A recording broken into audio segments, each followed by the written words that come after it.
Hello, everyone. I'm Dominique.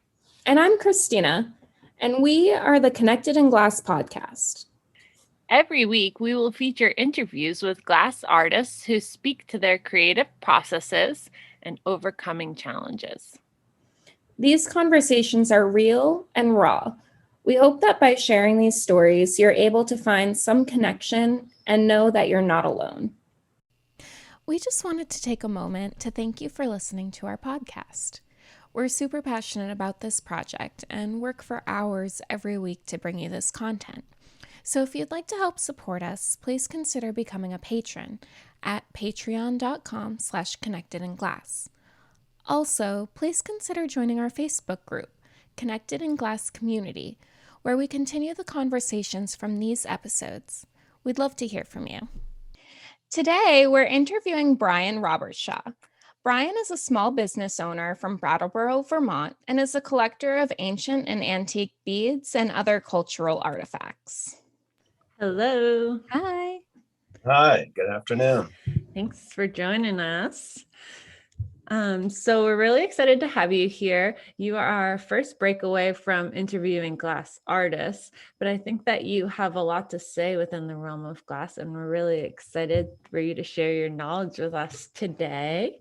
To start, I just want to know a little bit more about you. Maybe skip the business and the collector side. Just tell us where you live, what you enjoy, and then kind of get us into the story of the two elements that we're most interested in as your business and also your collection, your little museum.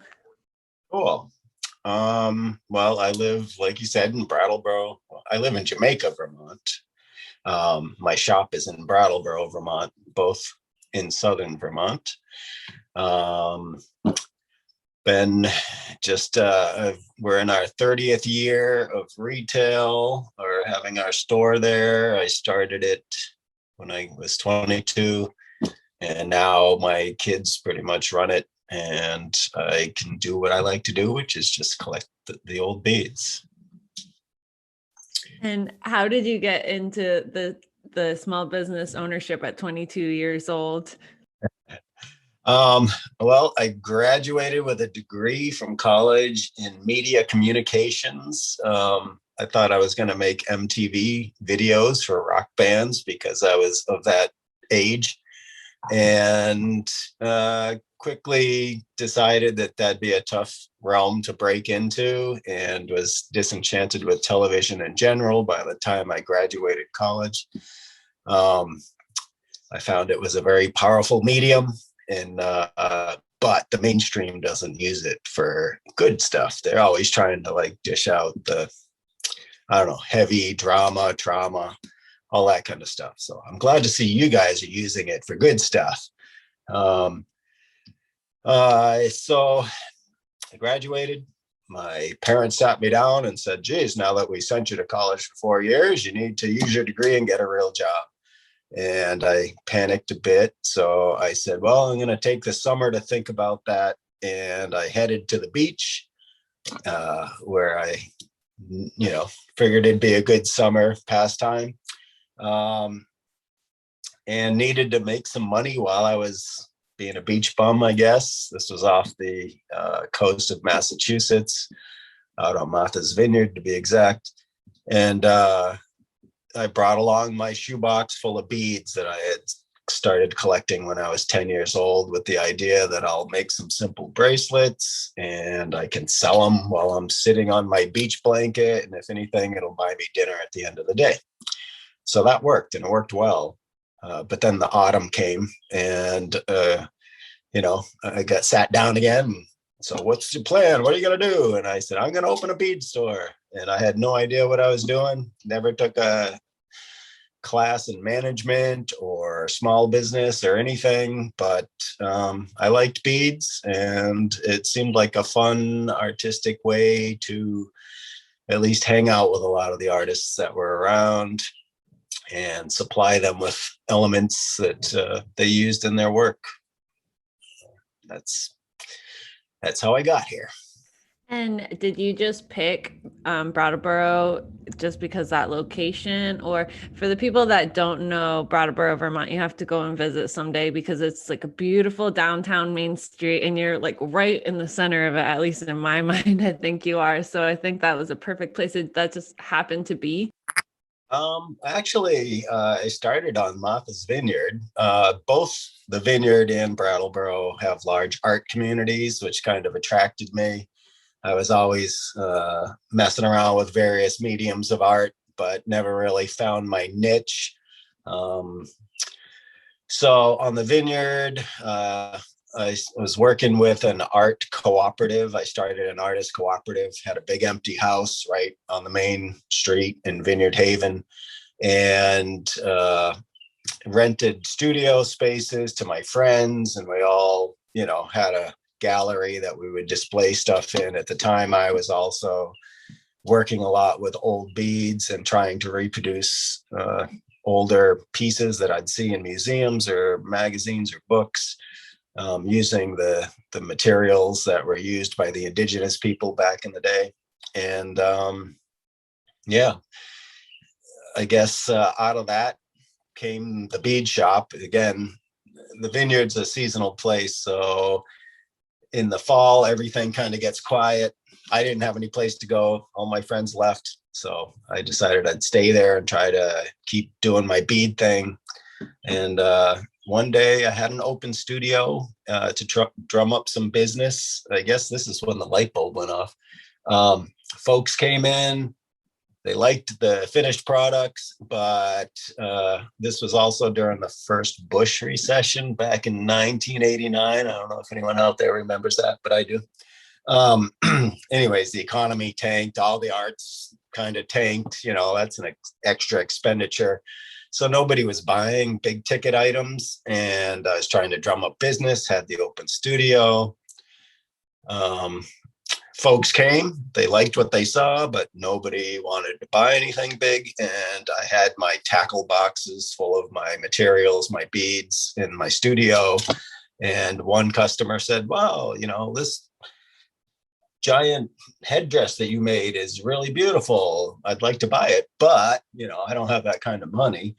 But can I just buy one of these beads that you have on it? And I was like, well, yeah. And I reached around me to the tackle box to pull out a single bead. And that's when the light bulb went off that, oh my God, I don't have to make stuff per se. I can just sell individual beads, let other people make stuff, and I can continue doing what I like to do, which is make stuff and also collect stuff. And started on the Vineyard, artsy community. After 3 years, wanted to start a family. I was in my mid-20s, wanted to buy land, build a house, and on the Vineyard, it's very expensive.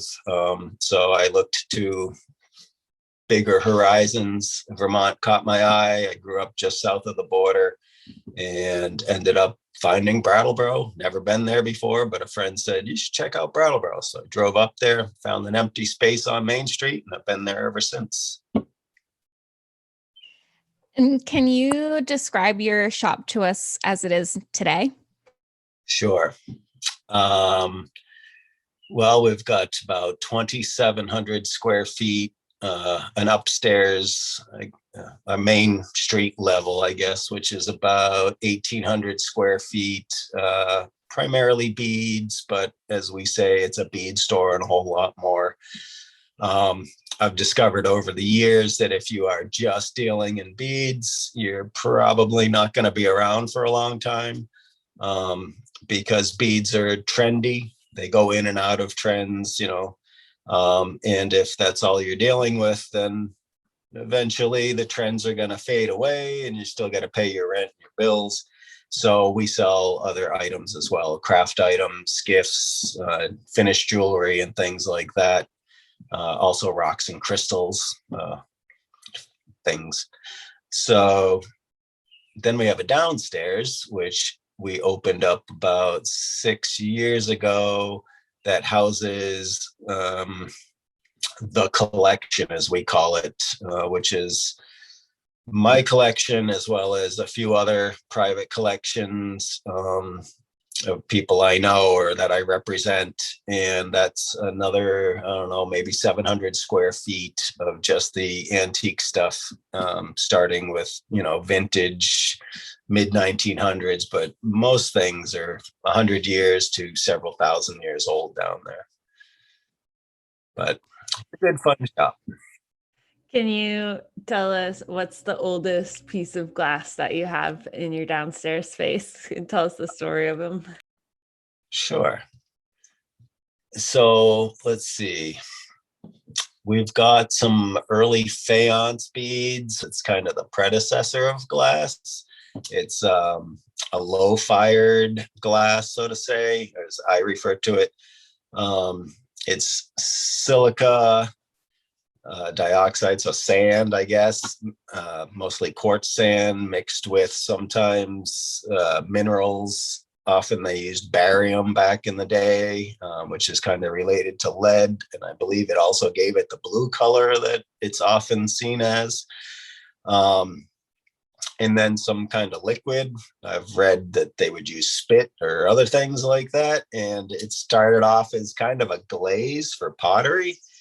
But then over time, they realized, wow, it kind of holds up pretty good. So they started making beads out of it.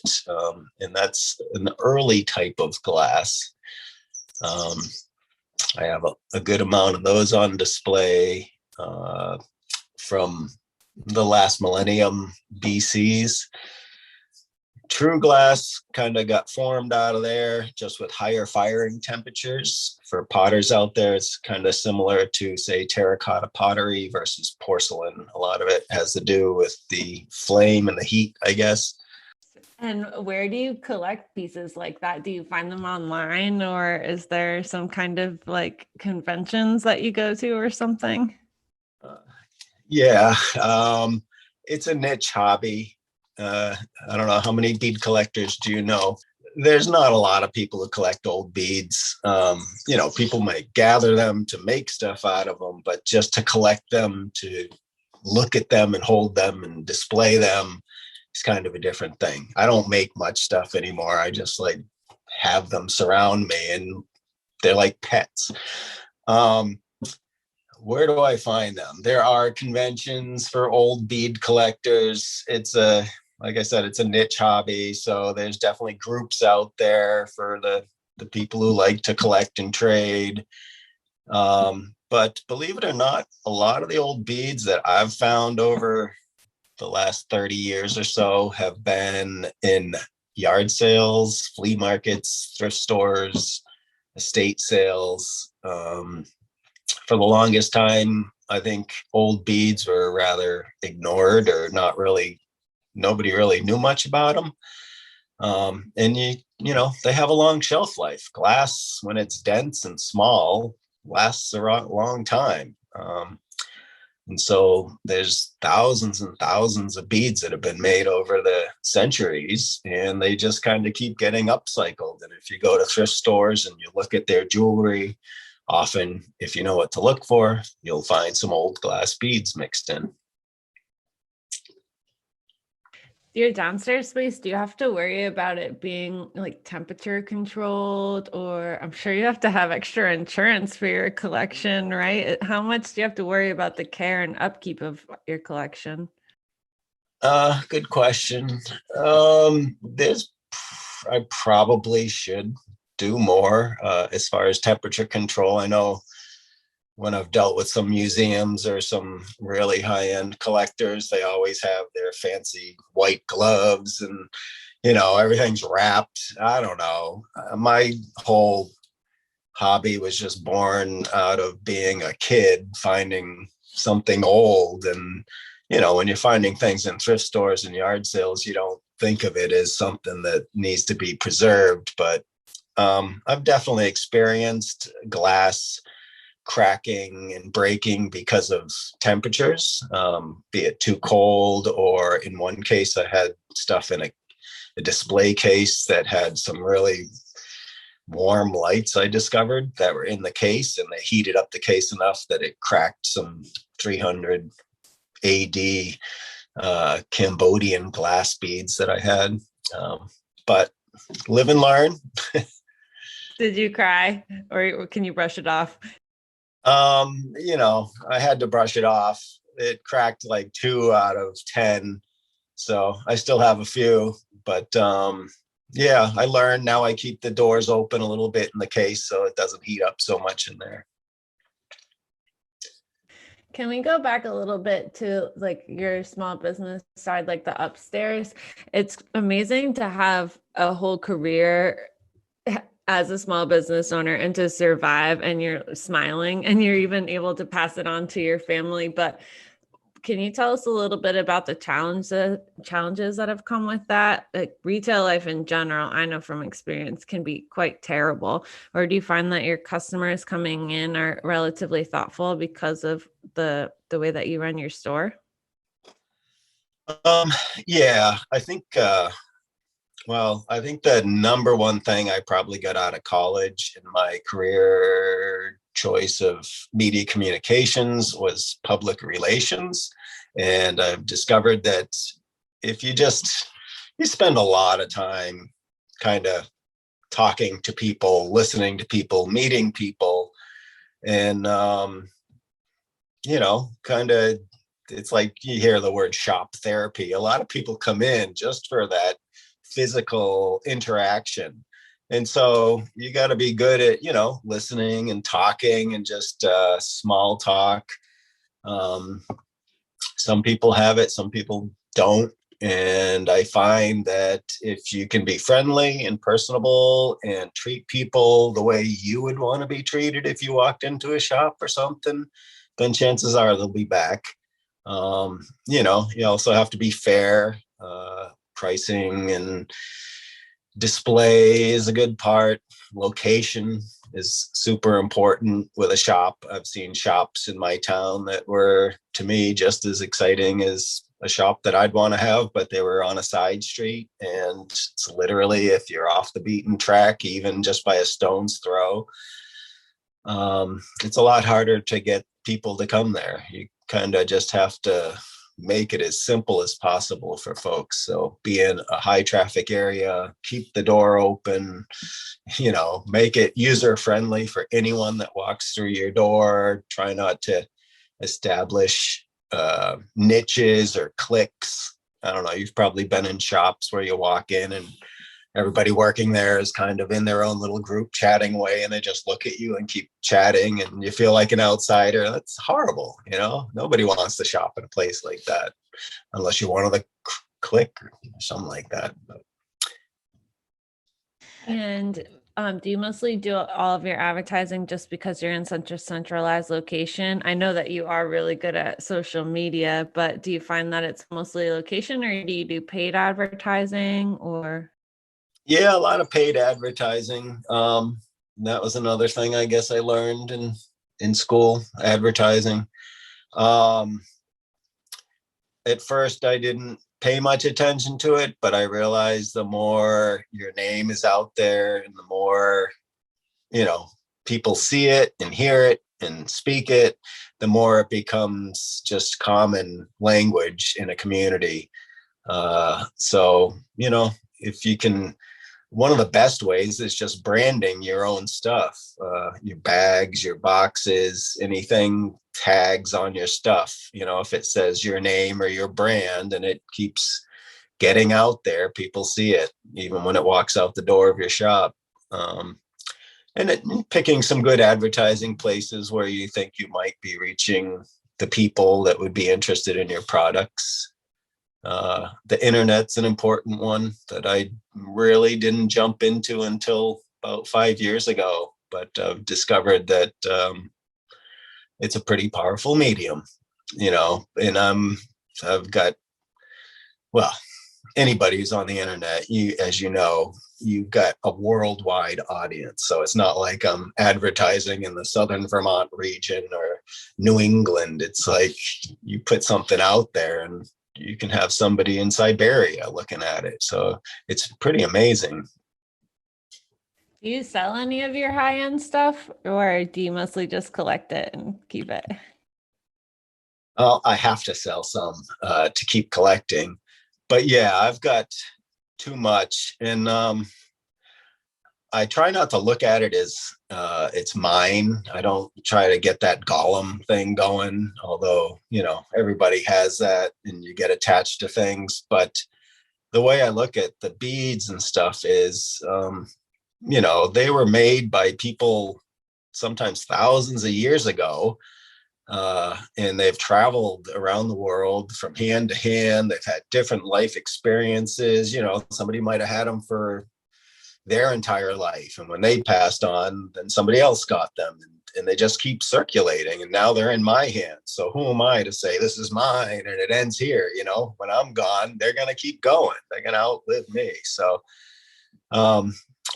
I find often if somebody walks in and they're really attached to something that I have in my shop, then who am I to stand in front of them?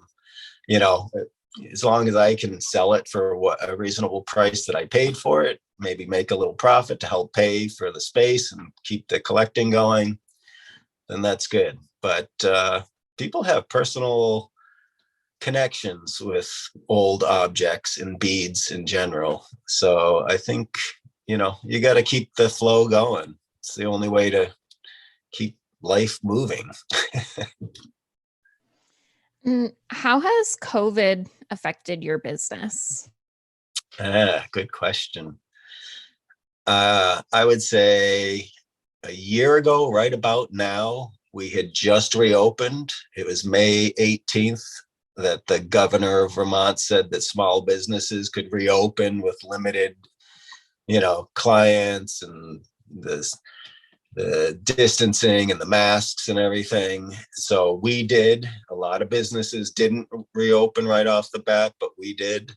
And we were having days that, you'd stay in there for 6 hours and you'd close at the end of the day and it would be $20 in the cash register and hardly anybody was coming out. And after being shut for 3 months, because we shut, I think, right around St. Patrick's Day in March, I was just thinking, this is it, 29 years of business. And I could have thought of a lot of other things that would have shut our doors, but I never saw this coming. And there's no way you can prepare for something like that, And so in a lot of ways, a year ago right now, I was probably in the low of low as far as, being 53 years old at that time and thinking, now what? I've done this since I was 22. It's the only thing. Well, it's not the only thing I know how to do, but I just thought this is what I've worked so hard for. And to watch it just like go belly up was kind of a shocker to me. But we stuck with it. And as the summer unfolded, it turned out to be, by the end of the year, we were on par with our standard numbers. So I went from having the worst year ever to, I guess, having an okay year. And it still seems to be doing good. So I don't know. I'm just so thankful that we've persevered. So happy to hear that you're surviving through this. Can you tell us, so Christina and I both struggle with anxiety and depression, and it's one of our favorite topics on the podcast. And clearly COVID brings that out in everyone. Can you talk to us about any of your experiences with mental illness and any coping strategies or helpful things that you can pass on that helps you get through those times? Sure. I think everybody suffers from that, whether they admit it or not. Especially in this day and age, there's so many ups and downs, and you wake up one day and it's excellent, and the next day you've had the worst day ever. And nobody's immune to it. I've certainly hit rock bottoms and have had to pull myself out. I would say my number one coping tool, even when the stuff is getting real and you just feel like there's no way out and this is it, and it's the worst case scenario, whatever it is just to be thankful, even for the worst case scenario. And it's easy to say, it's hard to do, but I find just giving thanks, like in all those quiet moments when I wake up and my eyes open and I realize, okay, I'm still alive, thank you. Even if it's going to be a crappy day, thank you. I'm still breathing. And I look for the little miracles of the day. The sun shines on me, my cat jumps in my lap, or, my dog's wagging his tail or happy to see me, or there's a bird singing a song. There's like so many mini miracles that I think are worth living for. And usually the big, heavy ones that oppress us and keep us down are often amplified in our own minds, I guess. So at least for me, that's the case. You can have a thought and just let that thought get the better of you and just regurgitate it over and over and over until it just starts to take over your body physically or something, a negative thought, or I'm not worthy, or, any kind of thing like that. But pausing, I've found just in the past couple of years, I've discovered meditation, which I've tried throughout my life and thought, this is a bunch of malarkey, who can sit still for 5 minutes and not have a thought that consumes you. But it's like anything. It's like an exercise. The more you practice it, the better it gets. And it's basically just trying to quiet your mind. And I look at it as you're sitting on the side of a river and your thoughts are floating by you. And you're like just sitting there listening, being in the moment, listening to the river, feeling the mist on your face and the breeze and the sun, whatever you want to imagine. And then a thought comes by, and it might be like, oh my God, I got that dentist appointment tomorrow and I got to get a crown or something, and you can either like jump on that thought and ride it downstream and get lost in the rapids, or you can just watch it go by and like let it go by. And then you're back to the quietness again. And then another thought comes down and you can jump on that one, or you can let it go by. So I found that exercise has really helped me when my mind gets racing and the thoughts start to consume me, to back up and say, wait a minute, don't jump on that. Just let it go by. It'll clear. Just sit and breathe. Give thanks for what you have right now. And it's really helped me in my last few years, actually. But that's my little coping skill. Thanks for sharing. Yeah, Yeah. that's good. It is really important to always remind ourselves that we can't stop thinking, but we can just not let the thoughts have power. Exactly. Yeah. Can you give us a little promo about your Bead a Day project? Because I think that's really fun to follow. And also tell us how you gain all of this knowledge. Do you spend hours like doing research and reading books or scouring the internet? Or did you have a mentor that taught you all this history, or a little bit of everything? A little bit of everything. Yeah, I'm definitely a self-admitted bead geek, so to say. I mean, I've got stacks of books and bead society journals and bizarre literature dealing just in, archaeology books that have a chapter on a bead that they found or something. And I just find it fascinating, just reading about it, whether it sinks in. I mean, half the time I fall asleep because it's really dry, it's like scientific writings and stuff. But I find if I just work my way through it and read it, and it might take, a week to get through 5 pages or something, somehow the information's logged in my brain, and suddenly I'll find myself looking at something and it'll like pull that information out, and I'll be like, oh, that's what I was reading about. That's what they're talking about or something. But I do read a ton, especially about beads and history, religion, archaeology, culture. And it's kind of like tracking, because beads are like a footprint that every culture has, and they're the tiniest little detail. And the more you can kind of draw from our collective, universal, or earthly history as humans, the more you can kind of start connecting the pieces when you find something tangible, like a bead that's related to a place or a time. And you can kind of start seeing in your mind the map of how this culture might have affected this culture, and how the trade went about, and how the technology spread from here to there. And it's interesting. I thought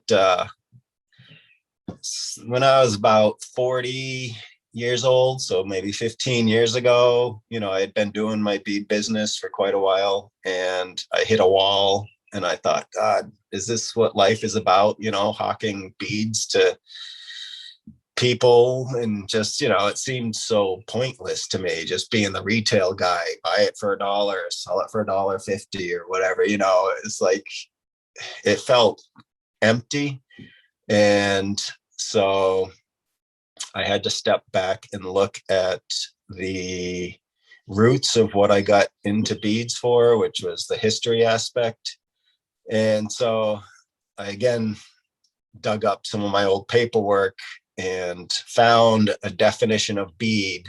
The word bead itself comes from 5th century Anglo-Saxon, and it came from the word bid, which meant pray, or bidden, to pray.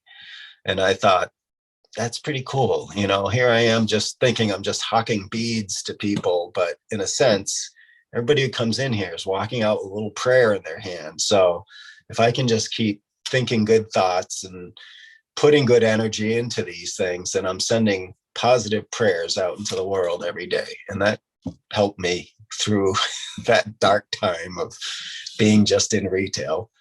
But I find the history fascinating. The more I learn, the more I'm like, wow, humans are pretty cool, and beads are a big part of humans. I never thought about looking up the root of the word bead. Yeah, interesting. I pulled that one out of a Webster's dictionary from the 1950s. And it was funny because after the word bead, it said a beadsman or a beadswoman. And it was a person that prays for your soul, or a person in the poorhouse. And I thought, what? How'd they get that? But I guess, praying for your soul, I can see. There was even a Saint Beady out there, a Saint Bede, who was a saint named after beads, but mostly named after prayers. But the person in the poorhouse, I think, is the analogy of being humble, or just being simple, or like an aesthetic lifestyle or something. I don't know.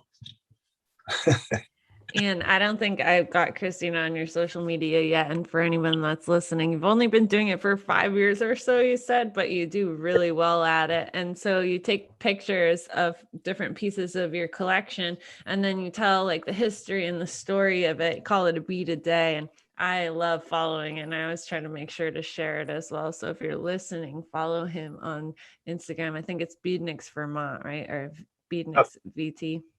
It's either Beadniks or Beadniks VT. We have one that's just about the shop, and it's only got, I don't know, maybe 50 or so images. But the Beadniks, or a bead a day, spelled as one word, has close to 2,000 images and videos. And yeah, like you said, I've been doing it just as kind of a resource for people who find interest in the beads. And it's got, like I said, almost 2,000 images of various beads from around the world, with just their history and blurbs about them. So it's a great resource. I'm not necessarily pushing to sell them or anything. I'm just trying to educate people. Okay. And can you give us kind of a little overview of the cultural significance of beads? And I want to know your favorite, like, fun fact about beads. Cultural significance. I like to think that when I'm not doing the bead thing, I also I've been a teacher since 1997, and have worked in a bunch of schools, and I even started a school in Southern Vermont, but I teach primitive technology and what people call survival skills, although I just call them earth living skills. Making fires by rubbing sticks, tracking edible plants, arrowheads, anything like that. I've been doing that since before I had a bead store, and it's one of my passions. So I like the tangible history of humans. And if you look at beads and the significance of them in the human race, and you can Google this anytime. If you Google the oldest bead, you'll see that there's some attributed to the Neanderthals that go back to 135,000 BC. And that's pretty old. And then there's beads that are attributed to the early humans that are also back into the 130,000 BC time period. But that's about right now when they're showing up. When I started collecting beads, the oldest ones were 40,000 BC, but just in the last 30 some odd years, archaeology has pushed the date back almost another 100,000 years, which is pretty impressive.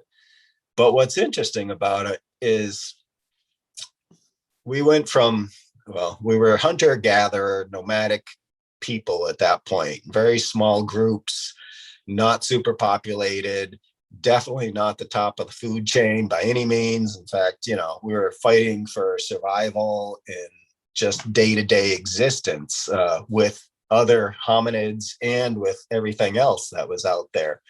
And we had basic skills. I don't even know if we had fire skills at that time. That's a good question for me to think. But we could make stone tools. We could make arrowheads and rocks that were sharp and pointy. So that was one of the advantages we had. And for thousands and thousands of years up until that point, that was like what humans were known for, stone tools. And then we made beads. And that was like the first thing that us as hominids, our ancestors, did that was kind of outside of just making a tool for practical daily living, get by kind of existence. We made something that was artistic, that we could wear and say, I am, and this is me, and I'm different because I have this thing with a hole in it that I'm putting on my neck, And for another, cave paintings didn't even come out for another 60,000 years. So it's really the first form of art, or just abstract thinking, they say, for humans, other than practical, got to get it done. It was like, I'm just going to do this because, I don't need a reason. I just like it.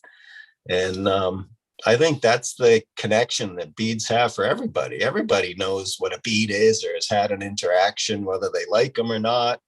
Everybody knows what they are. Every culture around the world has used them. They've been global currency for thousands of years before the money and the stuff that we have today. They represented all kinds of spiritual and ceremonial aspects. They had status, value within cultures. They're just a huge part of every culture on Earth, even up till now. Although I'd say in the last 100 years, I think beads in general, to the general public, have been relegated to accessories to the fashion industry, and that's about it. But if you go back even just 100 years ago, when there was still a lot of cultures living close to the earth, beads were a huge part of it, and beads were being traded into those cultures still as currency. But yeah, I think beads and humans go hand in hand. There's something about them. So that's the long answer for the first part of that question. No, that was super interesting. So your favorite bead fact? All right. So I had an aha moment a couple of years ago in doing my bead a day posts. It's kind of studying further back into like the word bead and what beads were. But I should have brought one with me to show you. There's an object in the bead world or just in the artifact world that came out of ancient Asia in the China area. It was China before China was China. So like Stone Age China. And it was basically a circle with a circle inside of it. So it was a stone, kind of like a flat donut or a flat bagel. Made out of stone most often, but you can find them made out of bone and antler or any other object. But basically, it was a circle with a circle in the middle of it. And the circle in the middle was a hole. And in ancient China, long after these things existed and they still created them, somebody finally named them a bee, it's pronounced B, but it's spelled B-I. And that artifact, for the longest time, nobody really knew what the heck it was. It was just, this flat donut, but it was often found in burials and associated with any kind of human hangout, gathering where humans were. They would find these things. So they had an importance because it was always around. But somebody finally kind of translated it or figured out what it meant. And basically it's a symbol of heaven. And it wasn't so much that it was the circle, it was the empty circle inside the circle that represented heaven. So I guess what I'm saying is that when I look at a bead now, which is usually, I know they're not all circles, but the definition of a bead is a perforated object, and they all have a hole in them. And that hole, if we go back to like what the original meaning of bead is, like pray, or even the word be, which represents heaven, that hole signifies that there's nothing there. So it's just this empty space that you can see right through. And what it represents is that from that nothingness comes everything. And I realized, oh my God, I've been looking at beads all wrong this whole time. I'm always looking at the framework around the hole and not the hole. But the most important part is the hole, which is everything, so to say, but nothing at the same time. So it's like going to an art gallery and just looking at frames rather than the art inside it. So it changed my perspective on how I look at beads and other things. Does that make sense? Such a good story. So cool. Yeah, that's super cool. There's some bees posted on my bead a day things, and I talk more in depth about them. But it's also called a ring and dot, that symbol, because often you'll find a ring and dot, which is a circle with a circle inside of it. And that's something that exists in every culture, in almost somewhere in the culture on some object or art form. And it's universal, but yeah, the ring and dot. So everyone has to go and find his beadniks page so you can look at his hashtag a bead a day. It's so cool. I've been loving it. Yeah, it's been therapeutic for me. Just gives me something to do. It's like the one thing I can accomplish every day. And it's interesting. It's, I didn't even know what Instagram was when I started it, and just figured I'd do this as a way to share some of the stuff that's stuck in my head, because you don't get to talk to a lot of people about this stuff. Yeah, and it's grown quite a bit, and since through that have made friends around the world. I've sold things to countries around the world and worked with museums and indigenous people. It's been quite amazing, and it's all just beads. And I'm not even there's no price tags on anything. It's just a sharing of information, and I think it resonates with all humans if they slow down enough to feel the vibration of it, so to say. So you got any parting words? Embrace the little things. The details in life are sometimes the most important things. They're often the most overlooked things, but they can be some of the most important things. So it's good to look carefully, use your senses, trust your instincts, and do what you love to do. Thank you so much for your time and for sharing. We really, really appreciate it. Thank you. Thinking of me. I mean, I'm humbled. Thank you so much for listening to this week's episode of Connected in Glass. Make sure to follow us on Facebook and Instagram for more information on the artists we interview and for updates on the podcast.